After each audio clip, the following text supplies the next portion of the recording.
My name is Jessica. I'm 36 years old, and until recently, I was the kind of person people described as reliable. Not brilliant, not threatening, not ambitious in a way that made executives uncomfortable. Reliable. I live in Boston, and for the past 11 years, I worked in corporate compliance for a mid-sized tech company that liked to call itself disruptive. My job was to read what other people skimmed, to notice what others overlooked, to quietly make sure the company didn't step on legal landmines while chasing growth. Most people saw me as detail-oriented, organized, a little reserved, the type of woman who color codes spreadsheets, the type who remembers meeting minutes from 2 quarters ago, the type who doesn't interrupt. I learned early that when you speak softly and dress simply, people assume you lack appetite, that you don't want power, that you don't know how to use it. They mistake restraint for smallness. This story isn't about revenge, and it's not about corporate drama in the theatrical sense. There were no screaming matches in glass conference rooms, no dramatic firings with security escorts. What happened was quieter than that, my CEO announced, in front of the executive team, that I was being sued, personally, by the company. He said it with a rehearsed calm, as if it were a regrettable but necessary housekeeping matter. A compliance issue, a breach of duty. What he didn't know, what no one in that room knew, was that I had already read the internal memo he thought would protect him, the one he marked confidential, the document that would later become Exhibit A against him. But I'm getting ahead of myself. Before there were court filings and legal counsel, there was a pattern, a series of small dismissals that didn't look like much in isolation. The kind of moments women are trained to brush off. The kind of professional slights that never quite qualify as dramatic enough to protest. I tolerated more than I should have, not because I was weak, but because I believed in systems, in process, in the idea that integrity, documented carefully enough, protects itself. This story is about what happens when you realize integrity doesn't defend itself. You do. It's about the moment silence stops being survival and starts becoming strategy. About the discipline of observation. About patience that looks like compliance but isn't. There was no explosive turning point, no triumphant speech, just a quiet decision. And the understanding that if someone underestimates you long enough, they eventually show you exactly where they're exposed. I'm not here to paint anyone as a monster. People rarely see themselves that way. I'm here to tell you what it feels like to be underestimated in a room full of power, and what it takes to respond without losing yourself in the process. Have you ever stayed quiet long enough that people forgot you were listening? If you had asked anyone in the executive suite who I was 2 years ago, they would have answered without hesitation. Oh, Jessica, she's solid. She'll handle it. She's not political. That last one was always said like a compliment. In our company, not political meant you weren't a threat. It meant you didn't jockey for visibility or fight for credit. It meant you didn't make anyone nervous in meetings. I was the person who stayed late to revise policies after a new regulation dropped at 4:47 p.m. on a Friday. I was the one who read vendor contracts line by line while others skimmed for price. I flagged risks in calm bullet points, never dramatic, never alarmist. And because I delivered consistently, I became invisible. Not ignored, invisible. There's a difference. Ignored means people don't value you. Invisible means they rely on you so completely that they stop seeing you as a variable. You become part of the infrastructure, like Wi-Fi or electricity. Essential, unnoticed, expected. In meetings, I sat halfway down the long walnut conference table. Not at the head, not at the foot. Close enough to be consulted, far enough to avoid attention. When I spoke, I did it carefully.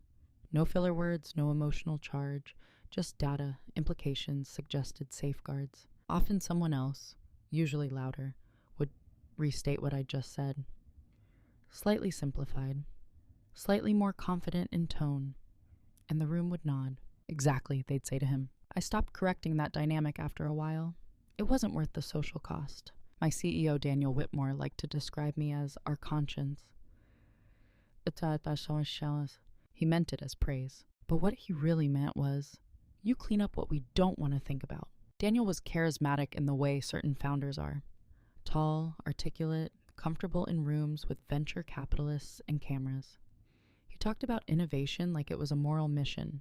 He liked momentum, speed, big moves. Compliance to him was a necessary break. and I was the hand on it. He would smile at me in meetings and say, "Jessica, tell us why we can't do this." The room would laugh. I would explain the regulatory exposure, the reporting risks, the litigation probability. He'd listen.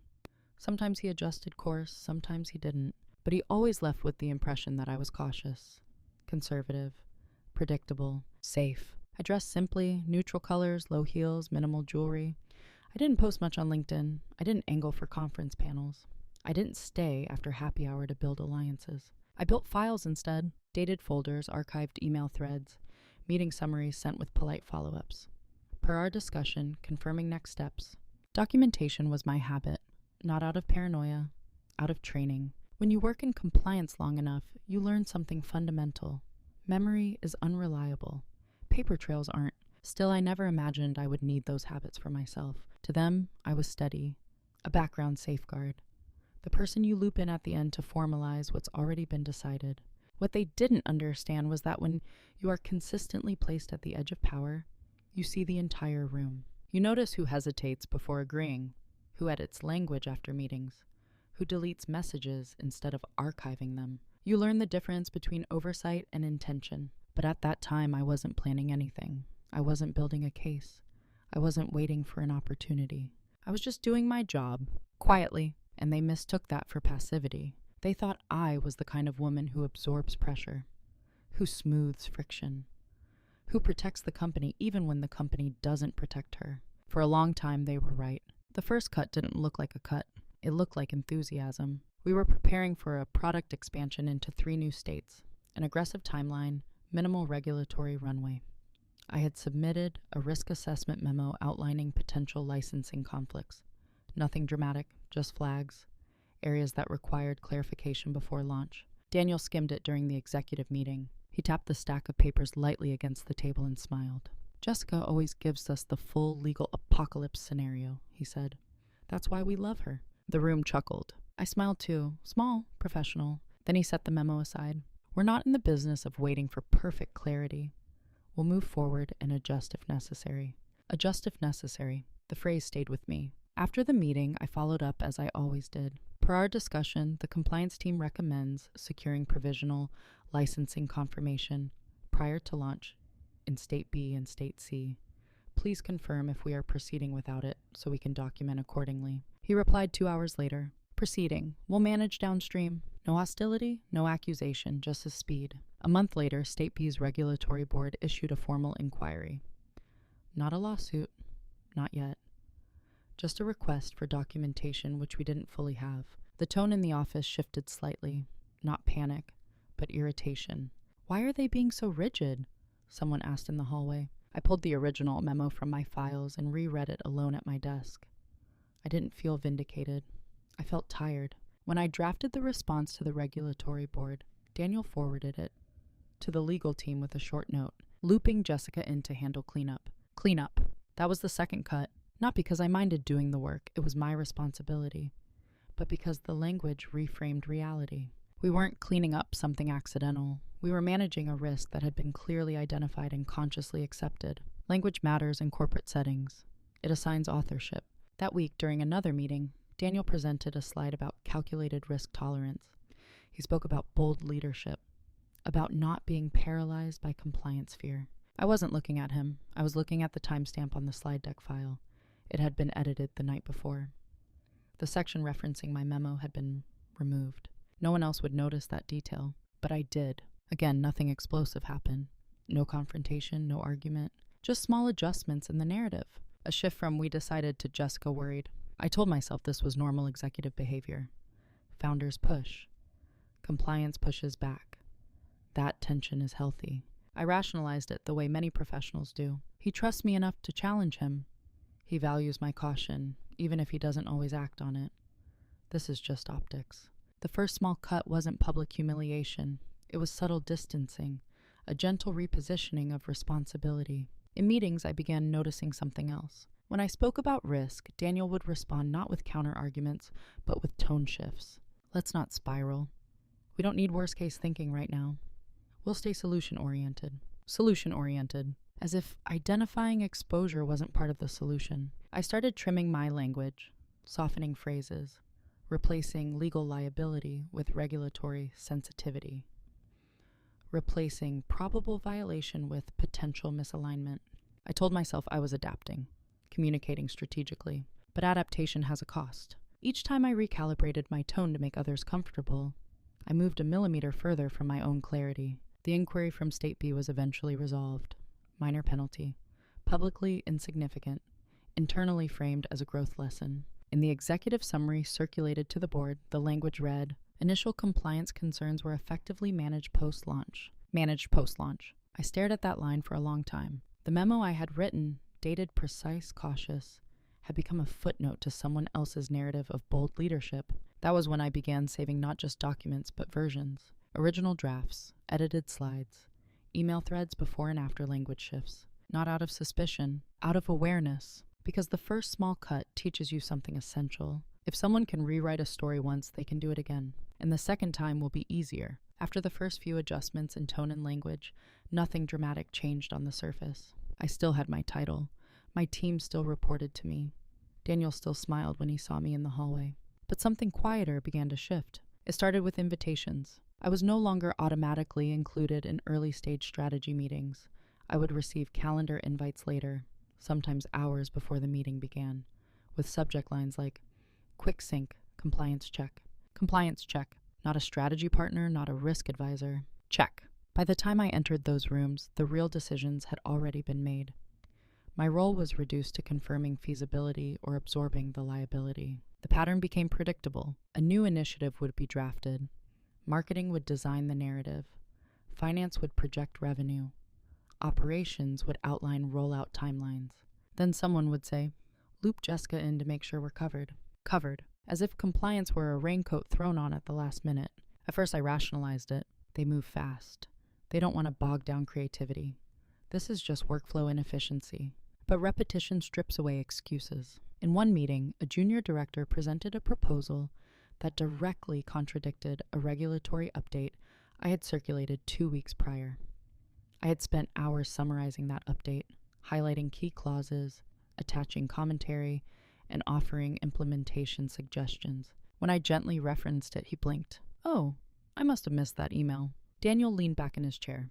"Let's not overcomplicate this," he said lightly. "We'll adjust if it becomes an issue. Adjust if necessary." The phrase had returned. There's a particular kind of disrespect that isn't loud enough to protest. It's ambient, diffused, always deniable. No one raised their voice at me. No one called me incompetent.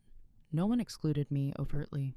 They simply stopped absorbing what I said. And when outcomes aligned with my earlier warnings, the language would shift again. "Good catch," someone would say casually, as if the risk had been discovered in real time, not documented weeks prior. I noticed something about myself during that period. I became quieter, not resentful, not reactive, just observant.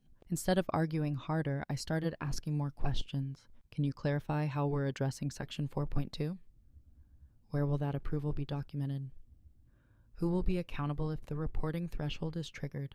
My tone remained calm, neutral. But internally, I began to see the structure clearly. They weren't dismissing me because they disliked me. They were dismissing me because I made the expansion slower. And in growth-driven environments, speed is worshipped. Caution becomes inconvenience. One afternoon, I overheard a conversation outside my office. "She's great," someone said. "Just very risk-averse." Risk-averse. The label settled quietly. I wasn't risk-averse. I was risk-literate. But in rooms where momentum is currency, literacy looks like fear. I considered leaving. That thought surfaced more than once. Updating my resume. Exploring other companies where compliance might sit closer to strategy. But something held me there. Not loyalty, not stubbornness. Curiosity. I wanted to see how far the normalization would go. How deeply the narrative could shift before it contradicted itself. Because once you notice a pattern, you can't unsee it. The final moment in that stretch wasn't dramatic. It was a quarterly board prep session. Daniel was rehearsing slides. I sat near the end of the table, laptop open, reviewing footnotes. He gestured toward a growth chart. "We anticipated regulatory hurdles," he said confidently, "but our team ensured smooth navigation." Our team. No reference to early objections, no mention of initial resistance. The board members nodded approvingly. I felt something settle inside me. Not anger, not even disappointment. Clarity. Disrespect doesn't begin with insults. It begins with erosion. small reassignments of authorship, tiny edits to collective memory. And when you allow those edits to accumulate, one day you realize you've been written out of your own foresight. That was the moment I stopped assuming the system would self-correct. Not because I wanted confrontation, but because I understood something essential. When disregard becomes routine, silence is no longer neutral. It becomes participation. There's a moment when you realize you're no longer reacting to events. You're performing a role. For me, that realization came during a leadership offsite in Vermont. A rented lodge, floor-to-ceiling windows, the kind of curated, rustic setting companies use to simulate reflection. We were divided into breakout groups to discuss organizational identity. One of the facilitators asked each person to describe their contribution to the company in a single word: visionary, catalyst, architect, strategist. When it came to me, someone across the table smiled. Stabilizer, the group murmured in agreement. Stabilizer, I nodded politely, because on the surface it wasn't an insult. Stabilizers are important. They keep structures upright. They prevent collapse. But stabilizers are not seen as drivers. They don't define direction. They don't inspire. They absorb force. Over the next few months, the role crystallized. If a department cut corners, I was expected to smooth the documentation. If leadership overpromised, I was expected to reconcile timelines. If regulatory risk surfaced, I was expected to contain it quietly. Reliable, useful, invisible. I noticed how often my work was framed as support rather than strategy. Jessica will formalize it. Jessica will draft the guardrails. Jessica will make sure it's compliant. Never, Jessica advised against it. Never, Jessica identified the structural flaw. Never, Jessica prevented exposure. My input was processed like insurance. Necessary but not credited unless something went wrong. The irony was that I wasn't passive in meetings. I spoke. I circulated memos. I provided alternatives. But because I didn't raise my voice, because I didn't compete for dominance, the substance of what I said became optional. The company culture prized assertiveness, quick takes, bold declarations. I preferred precision, and precision is slower. I began noticing something else. When male colleagues raised similar concerns, they were described as strategic or thoughtful. When I did, I was careful.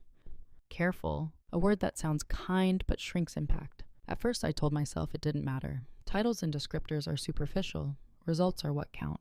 But roles shape outcomes. When you are assigned the identity of stabilizer, your warnings are expected, but not weighted. You become part of the background risk management mechanism. Your caution becomes predictable, and predictable voices are easier to ignore. The shift became unmistakable during budget planning. My department requested funding for an upgraded compliance tracking system. I presented data, increased regulatory scrutiny, expansion into new jurisdictions, and rising documentation complexity. The CFO leaned forward. Do we need it this year?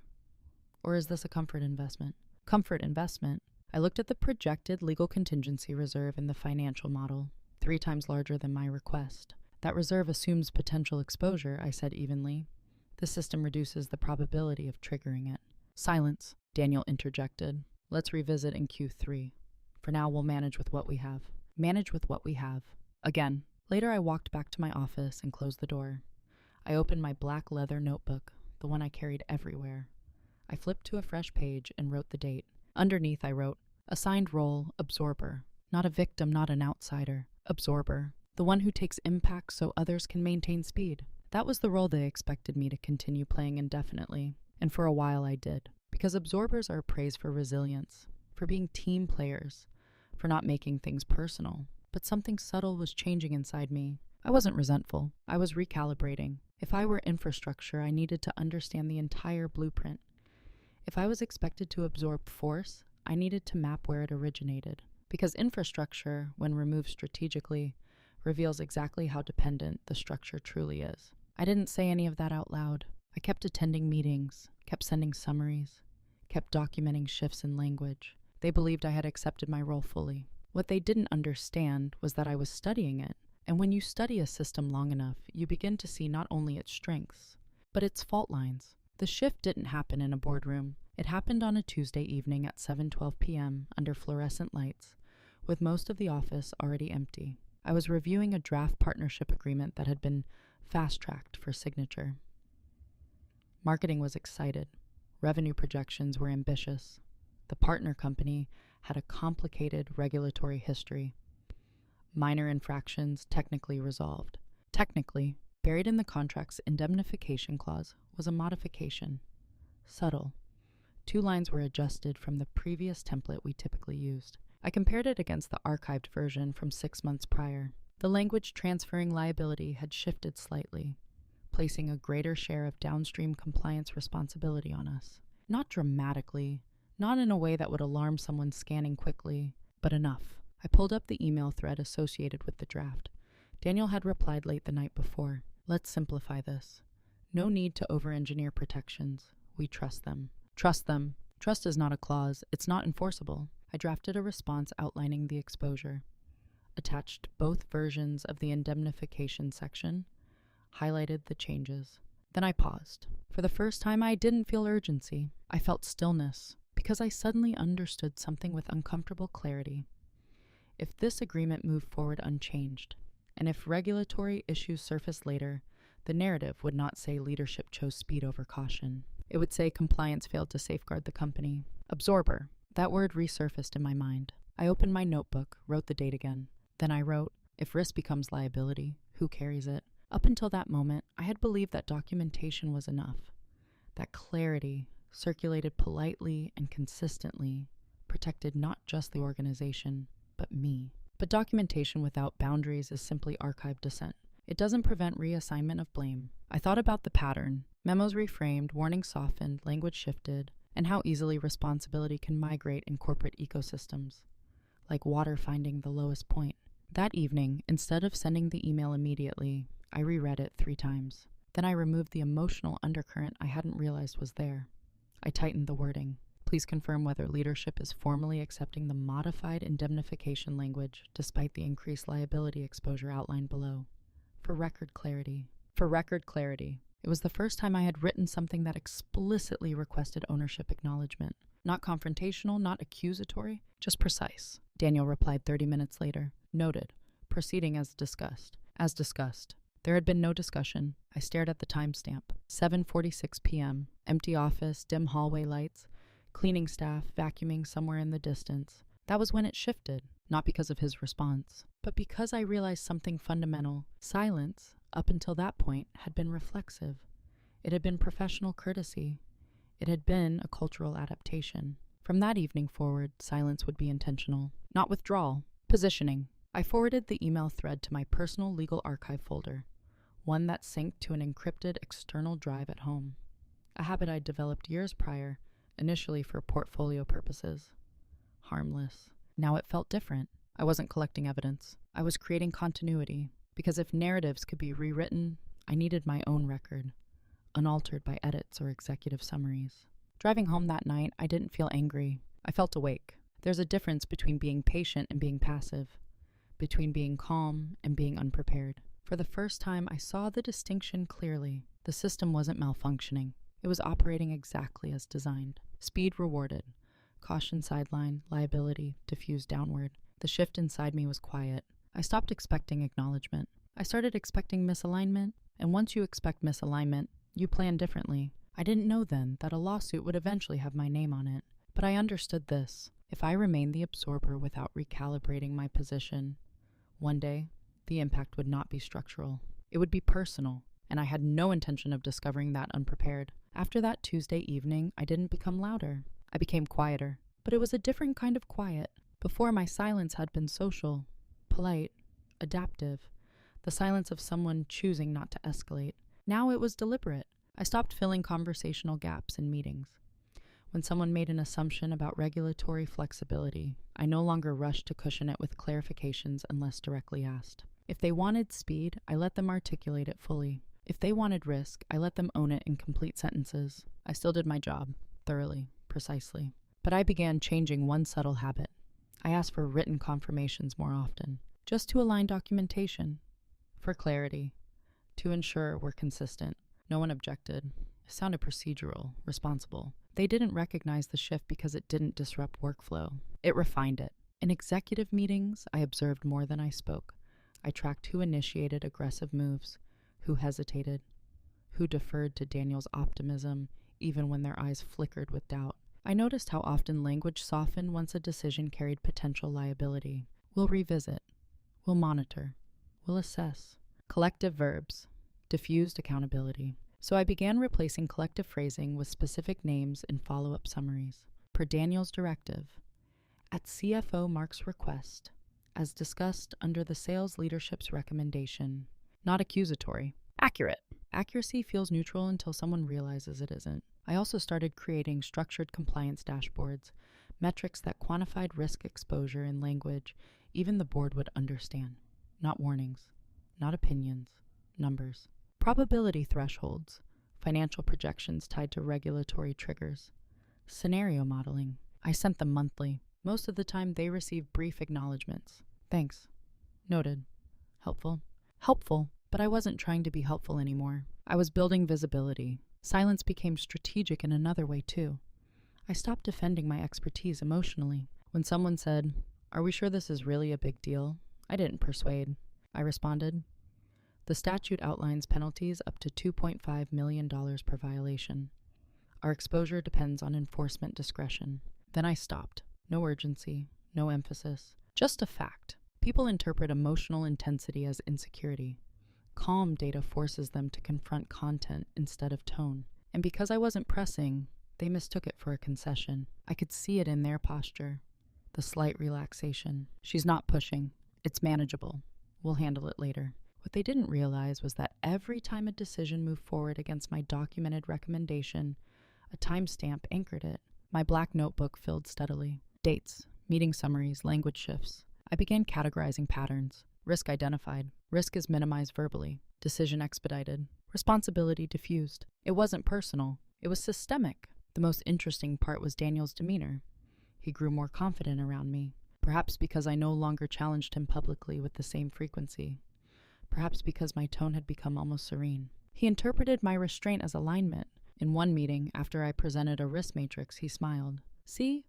Jessica always makes sure we land on our feet." Land on our feet, as if gravity were negotiable. I returned the smile. Inside, I was recalculating, because silence, when chosen, changes posture. You listen differently.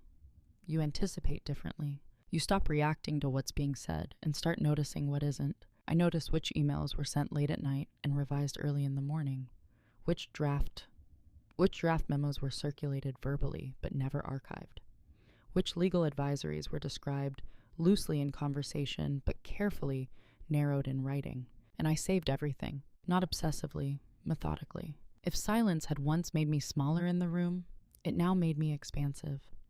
I could see the entire arc of decisions forming months before consequences materialized. And still I said nothing dramatic, because dominance doesn't require volume. It requires timing. They believed my quiet meant comfort.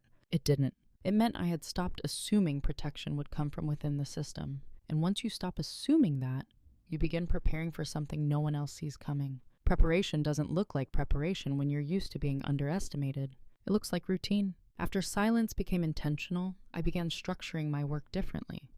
Not in volume, but in architecture. First, I mapped decision chains, not just who approved what, but who initiated the idea, who reframed concerns, who edited the language before board circulation.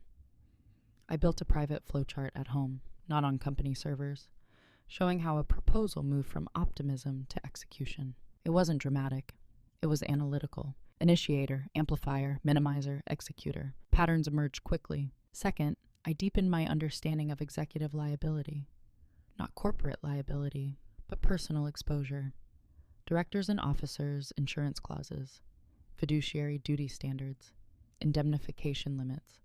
The difference between negligence and willful disregard. I wasn't looking for ammunition. I was looking for clarity. If something ever escalated, I needed to know exactly where corporate protection ended and personal accountability began. Most people in executive environments assume the company shields them absolutely. It doesn't. There are thresholds, and thresholds matter.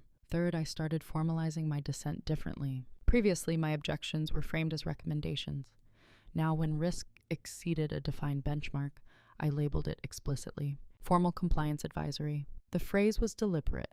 It triggered documentation protocols, required acknowledgement, logged automatically in quarterly governance summaries. No one objected.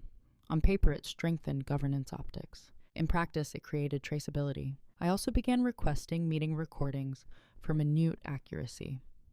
A small policy update I justified as a transparency improvement.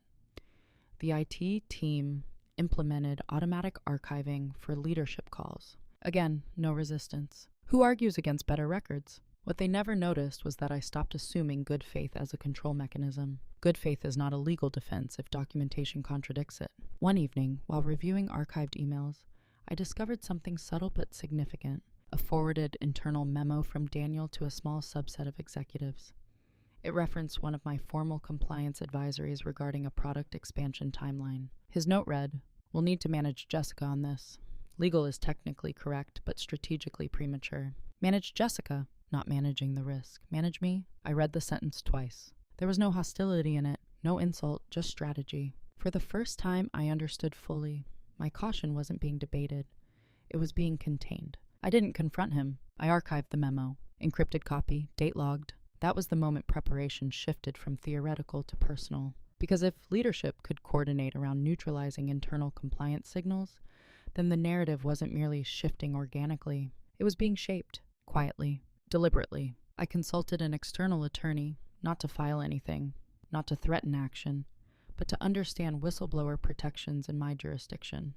Hypothetically, of course. The conversation was calm, informational. "What constitutes retaliation?" I asked. "Material adverse employment action," she replied, "or attempts to assign liability unfairly." Assign liability unfairly. The phrase lingered. I hadn't been retaliated against, not yet, but I could see how easily it could happen. All it would take is a regulatory event significant enough to demand a scapegoat. And who better than the stabilizer?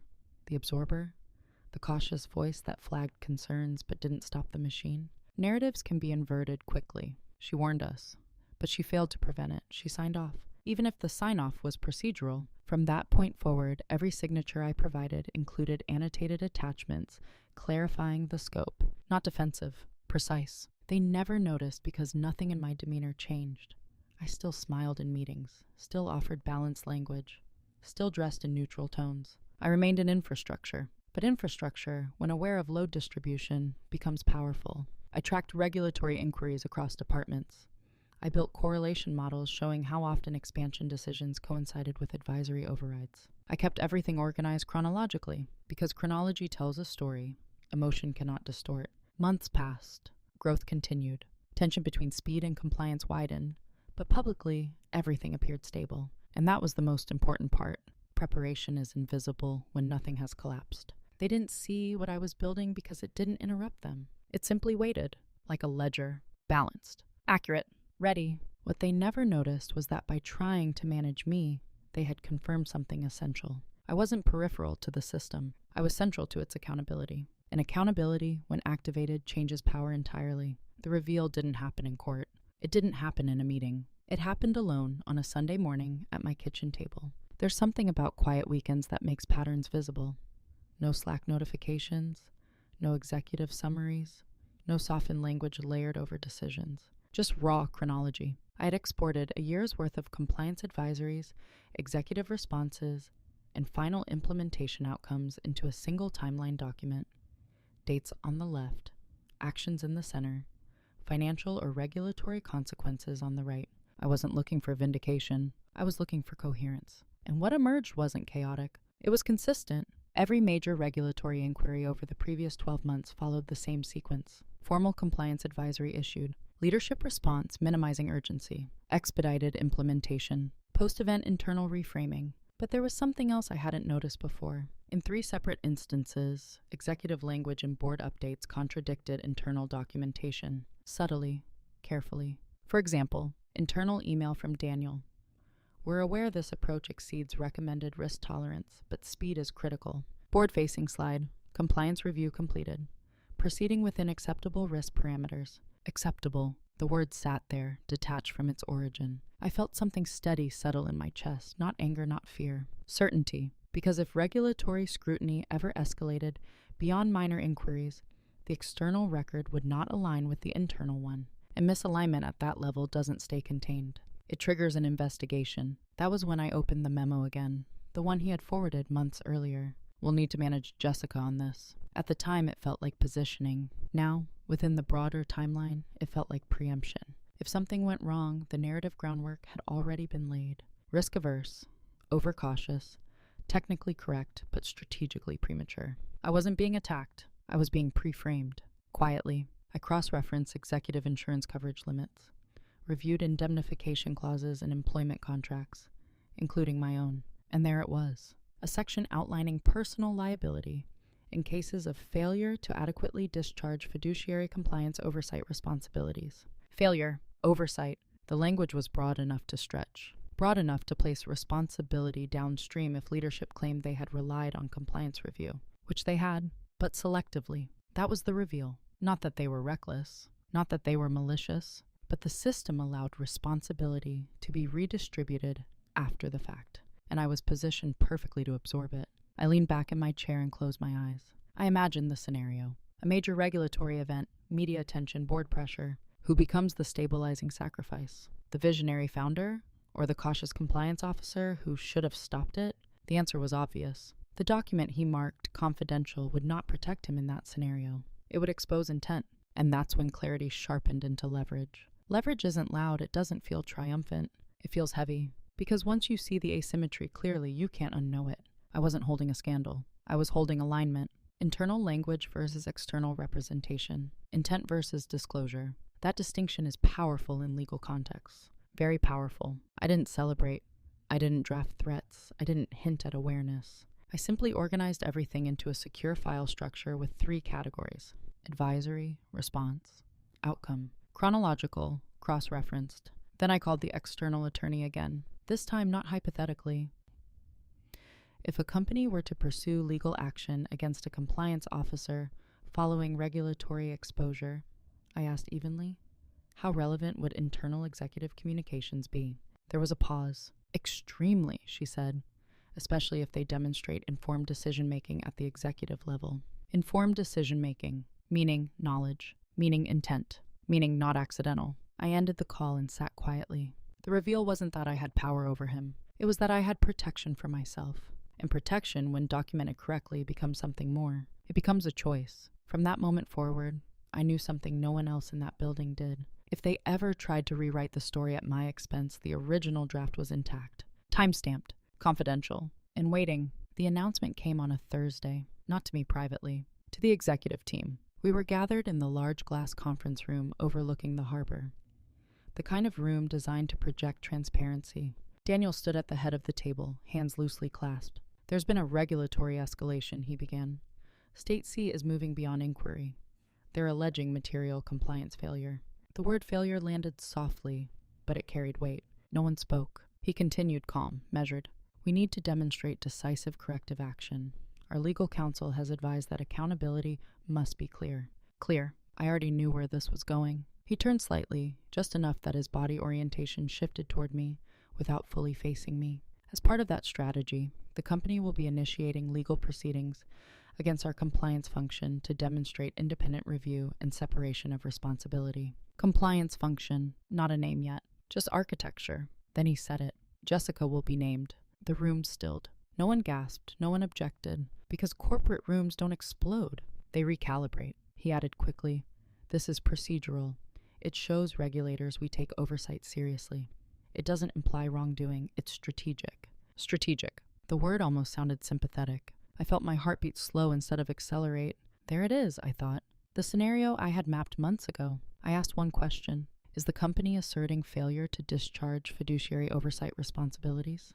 My voice was steady, even curious. Daniel nodded slightly. Our counsel believes it's the cleanest path. Cleanest? I looked around the table. Some avoided eye contact.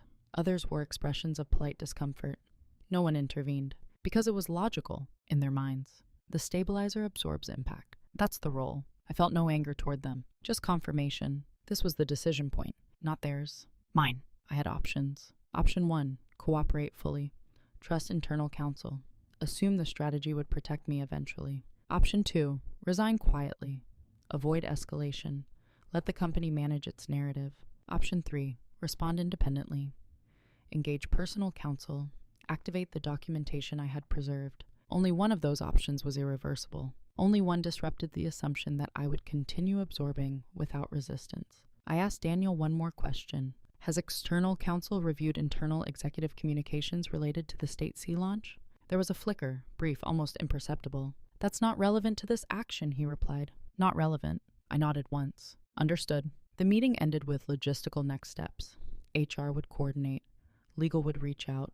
Messaging would be controlled. As I walked back to my office, I didn't feel humiliated. I felt aligned, because the private reveal months earlier had removed the shock from this moment. They believed they were making the cleanest strategic move, but strategy depends on information symmetry. And there was information in my possession that they hadn't factored into their equation. In my office, I closed the door and opened my encrypted archive. The internal memo. We'll need to manage Jessica on this. Legal is technically correct, but strategically premature. The indemnification thread. Proceeding as discussed. The advisory logs. The board-facing slide discrepancies. All of it. I called my attorney. This is no longer hypothetical, I said calmly. She listened carefully as I outlined the company's intended action. Are you prepared to counter? She asked. Prepared. The word felt almost ironic. Yes, I replied, with documentation. There was a pause. If the company is alleging failure, she said slowly, and you possess records demonstrating informed executive override, a counterclaim may be appropriate. That was the irreversible option, because countersuing doesn't preserve relationships. It exposes them. It brings internal language into the public record. It shifts narrative control from boardroom to courtroom. I sat in silence after the call. No anger, no adrenaline. Just gravity. I wasn't choosing revenge. I was choosing refusal. Refusal to absorb a liability that had been consciously distributed above me. Refusal to allow documentation to be selectively remembered.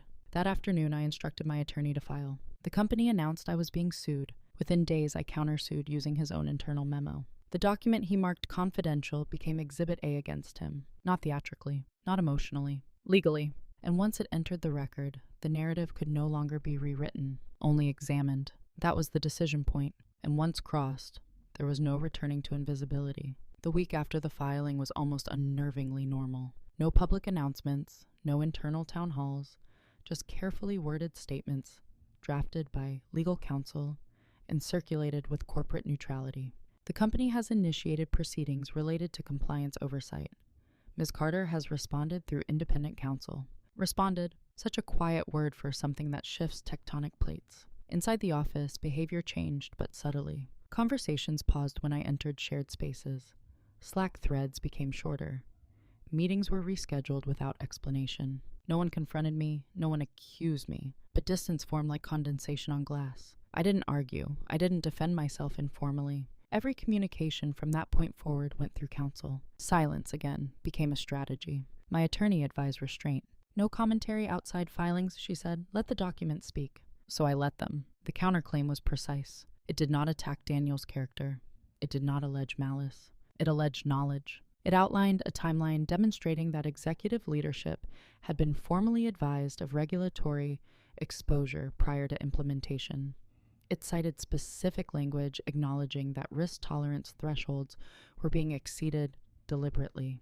And then, in measured paragraphs, it stated that any claim of fiduciary failure by compliance was materially inconsistent with documented executive override. Exhibit A, the internal memo. We'll need to manage Jessica on this. The phrase read differently in a courtroom filing than it had in my kitchen. There it had felt personal. Here it felt structural. Because when executives discuss managing the person responsible for documenting risk, it reframes intent, not accidental oversight. Conscious minimization. The company's legal team responded quickly, of course. They attempted to seal certain communications under confidentiality protections. They argued context. But context doesn't erase timestamps, and chronology is indifferent to tone. I continued showing up to work. That surprised people. HR had offered temporary leave during proceedings. I declined. I can fulfill my duties, I said calmly, because leaving would suggest instability. Remaining signaled composure. I attended meetings where my name was no longer mentioned directly. Projects continued. Deadlines loomed. But something had shifted in the room's architecture. When risk was discussed now, eyes moved differently. Documentation was requested more often. Language became sharper, less casual. I noticed Daniel's tone evolve. Where he once dismissed advisories as premature, he now asked, Is this formally logged? Formally logged. It almost made me smile. He had underestimated one variable, that I would not collapse under public procedural pressure. He had assumed I would prioritize harmony over exposure. He miscalculated, but I didn't celebrate that, because litigation is not a triumph, it's weight. There were nights I lay awake replaying decisions. Had I escalated too far? Could this have remained internal? Would the board retaliate further? Doubt is natural when you choose irreversible paths, but every time uncertainty surfaced, I returned to the record. Advisory. Response. Outcome. It wasn't emotional, it was factual. The company began feeling strain, not from media attention because there was none yet, but from internal friction. Board members requested deeper document reviews. External auditors asked sharper questions. Legal costs increased. Not catastrophic, just noticeable. And here's the quiet irony. If they had never sued me, none of that scrutiny would have intensified. Their strategic move to demonstrate accountability had activated a broader inquiry into how accountability functioned. I never raised my voice, never sent accusatory emails, never spoke about it in hallways. I simply allowed the legal process to unfold. Moving in silence doesn't mean the absence of action. It means action without spectacle. And while they recalculated their position publicly, I recalibrated mine privately. Because I knew something essential now. When you stop absorbing and start documenting in defense of yourself, the power dynamic doesn't explode. It rebalances, slowly, methodically. And once that process begins, everyone feels the shift. Even if they can't yet name why. The consequences didn't arrive like a storm. They arrived with hesitation. Board meetings, once brisk and confident, began running longer.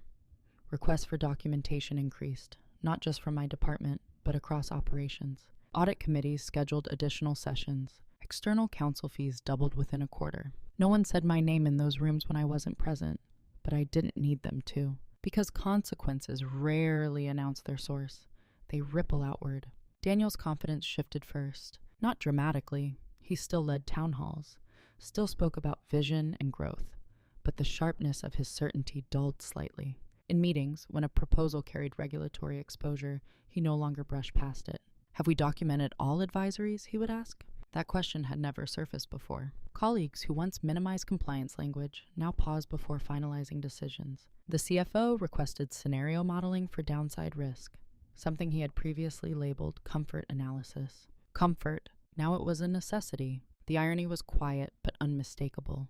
The very documentation culture they had sidelined was becoming central, not because I demanded it, because litigation demands it. Internal morale shifted too. Whispers circulated, not hostile, just uncertain. If compliance flagged it, why are we suing compliance? Was leadership aware earlier? Questions, once unspoken, now hovered at the edges of conversation. I never fed those questions. I maintained professionalism, delivered reports, answered direct inquiries factually. That restraint unsettled some people more than anger would have. They expected defensiveness. They expected visible stress. Instead, I remained measured. Because when you're anchored in documentation, emotion becomes optional. The first tangible consequence surfaced when regulators expanded their review scope beyond State C. Nothing dramatic, just a broader request for records. Expanded scope, that phrase carries weight in compliance circles. It signals curiosity, and curiosity leads to scrutiny. Scrutiny leads to discovery. Daniel called a leadership meeting to address the development. We'll cooperate fully, he said. Transparency is our priority. Transparency. I noted the shift without comment. Months earlier, transparency had been managed. Now it was declared. Legal costs continued climbing. Insurance carriers began reviewing coverage exposure. Directors' and officers' policies aren't infinite. They adjust based on perceived governance risk. I could see the numbers in quarterly filings. Subtle increases. Risk ratings recalibrated.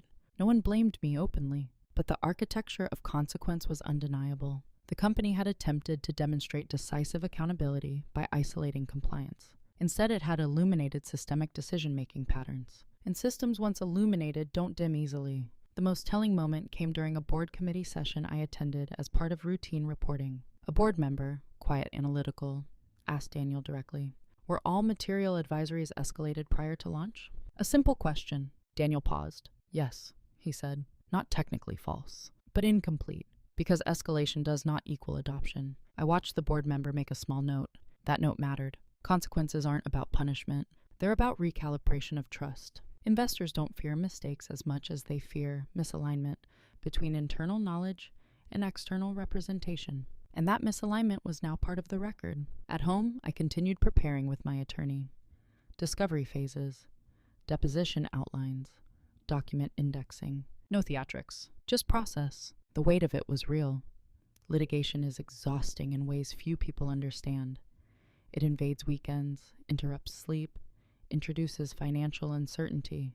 But regret never entered the equation, because each consequence that surfaced was not something I had created. It was something that had always been there, now visible. The stabilizer had stepped aside, and the structure was learning how much it relied on her absorption, not collapsing, just adjusting. An adjustment, when forced publicly, is never comfortable. They were beginning to feel that discomfort, not because I attacked them, but because I refused to carry what wasn't mine. The first sign of panic wasn't loud. It was subtle, almost polite. Daniel requested a private meeting, not through legal, not with counsel present, just an email. Can we talk? 2 words. Months earlier, I would have interpreted that as reconciliation, clarification, strategy alignment. Now I interpreted it as a recalculation. I consulted my attorney before responding. You can meet, she said, but don't discuss substance. Listen. So I agreed. We met in a smaller conference room this time, not the glass-walled executive space. A quieter interior room with no harbor view. He looked tired. Litigation does that to people. It strips polish. This has escalated further than I anticipated, he began. I didn't respond. He exhaled slowly. The board is concerned about how internal communications are being interpreted. Interpreted. Not written. Interpreted. I folded my hands on the table. They are being read as written, I said calmly. He winced slightly. There it was. Not anger. Recognition. I never intended for you to be exposed, he continued. The lawsuit was procedural, strategic positioning. I nodded. I understand that. And the memo. He paused. That was informal language. Context matters. Context always matters. But in court, context is examined, not assumed. I documented my advisories formally, I replied. You responded formally. The record reflects that. He looked at me carefully then. Not as stabilizer, not as absorber. As a variable. Is there a path to de-escalate? He asked. That question told me everything. Because de-escalation at that point required retracting allegations, acknowledging informed executive override, accepting governance scrutiny. It required public correction, and public correction costs reputation. Any resolution would need to align with documented facts, I said evenly. Through counsel. No hostility, no threat. Just boundary. He leaned back. This wasn't supposed to turn into a governance review. And there it was, the real panic. Not personal liability, not financial cost. Governance review. Because governance review examines patterns, and patterns reveal culture. Culture, once questioned, affects valuation. It turned into that when the narrative diverged from documentation, I said. Silence settled between us. Months ago, I might have softened that statement, added reassurance, offered collaborative language. Now, I let it stand. He wasn't a villain. He was a founder who had optimized for speed in a system that rewarded it. But he had miscalculated one thing. He believed accountability could be redistributed quietly. Once litigation was activated, quiet was no longer an option. The board initiated an independent review soon after. Not because of me personally, because insurers required it. That's how these systems work. Risk triggers review. Review triggers exposure. Exposure triggers reform. Too late to fix it internally. Too late to manage me. Too late to frame compliance as a procedural scapegoat. The company proposed settlement discussions. Language shifted again. Mutual resolution. Clarified governance processes. Realignment of oversight responsibilities.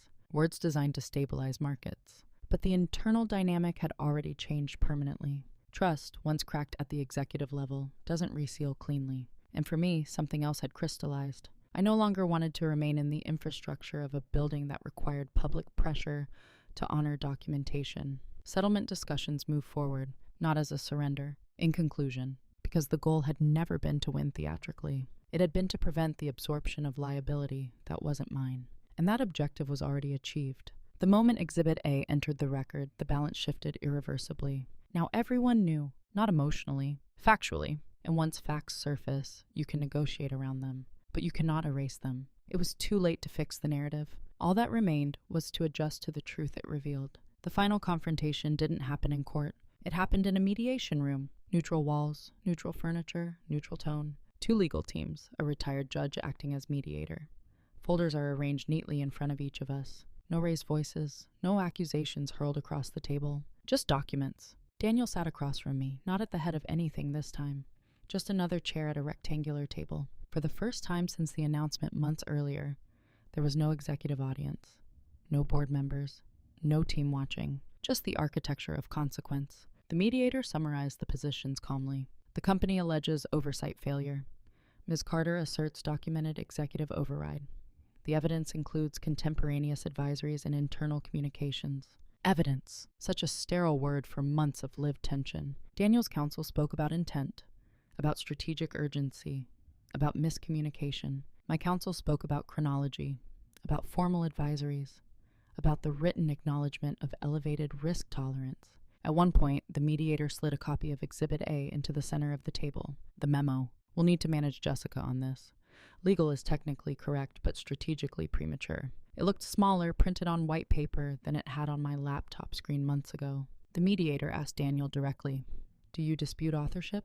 "No," he replied.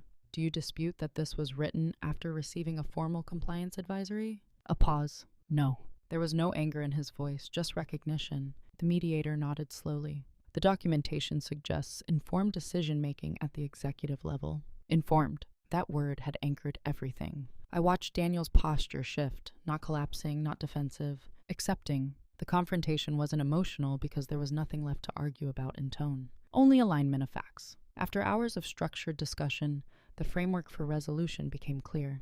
The company would withdraw claims of fiduciary failure.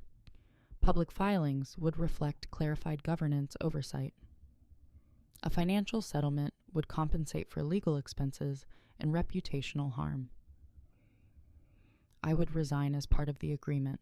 Resignation, not termination, not removal. Resignation. I had anticipated that part, because even when you defend yourself successfully, staying in the same structure rarely makes sense.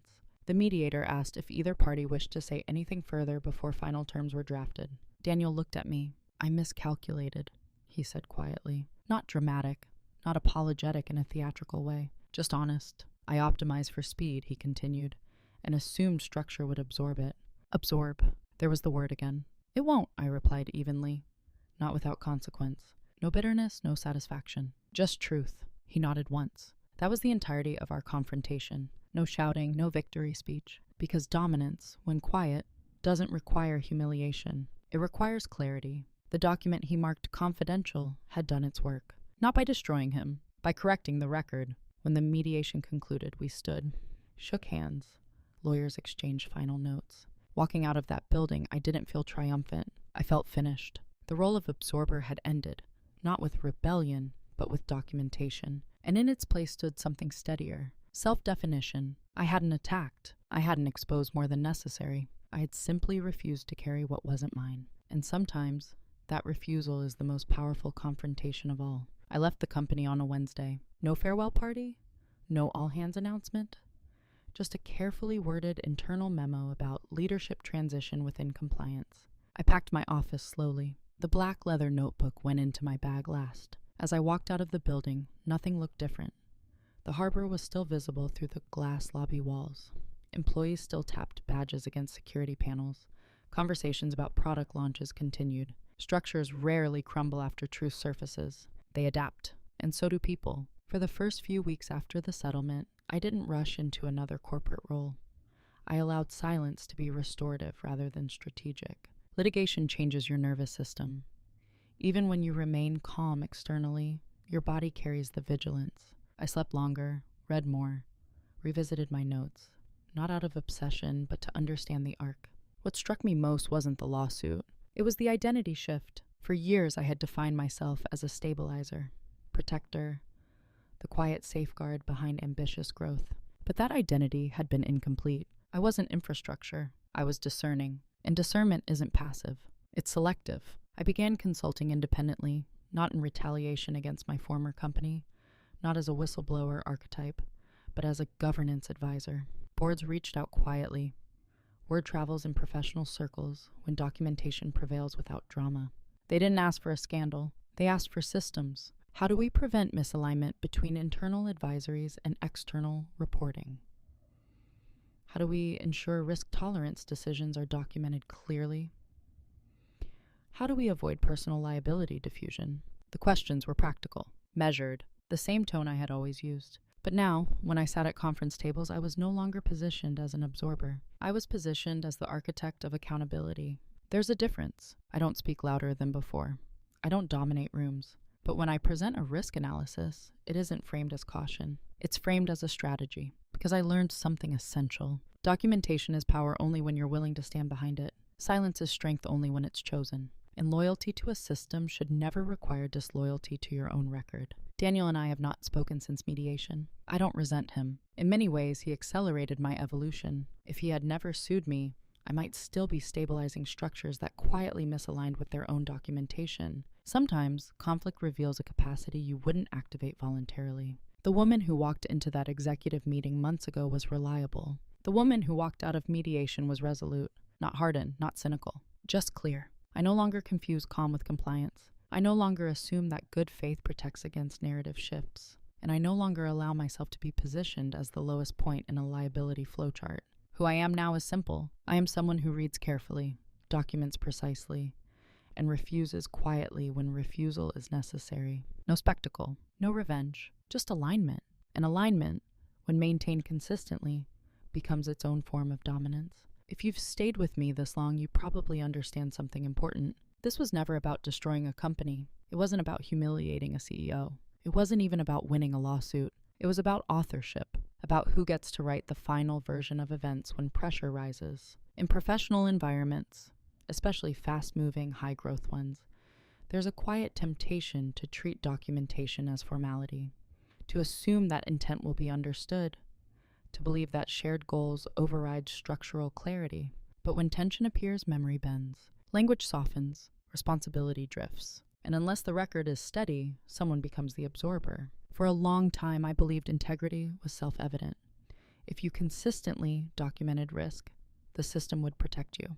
What I learned is more nuanced. Integrity protects you only if you are willing to stand behind it when it becomes inconvenient. Silence is not weakness, but unchosen silence can become complicity. Documentation is not aggression, but unused documentation becomes decoration, and dominance doesn't require force. Sometimes it's simply the refusal to carry what isn't yours. When my CEO announced I was being sued, he believed he was making a strategic move.